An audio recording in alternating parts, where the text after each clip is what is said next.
Hey everybody, I'm back with cleaning paste this time. So for all you mamas who have places in their home that their kids got a little artistic, this is for you, so listen up.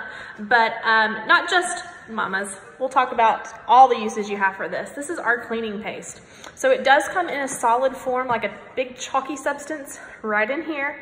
This jar here will last you like a year and a half. It's seriously so incredibly, just take a little bit of it. So it's so effective. You can see I've got a little here on my EnviroCloth. This is the same thing that I've been using for several different videos at this point.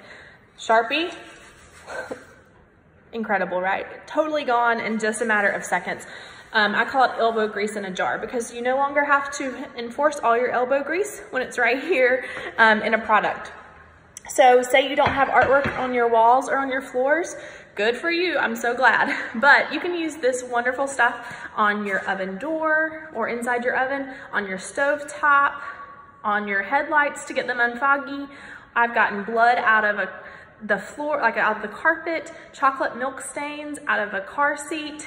I've gotten red melted crayon out of the floorboard of my car. So there's literally so many ways that you can use this stuff. It's incredible. Every home needs to have a batch. Cleaning paste, if you go on Pinterest, you could find just a time warp worth of ways to use it. It is an all-natural product. It's using coconut oil, marble flour, and natural soap as its active ingredients. So you know, even if you're using it with your hands or around children, it is safe. So, cleaning paste, get you some.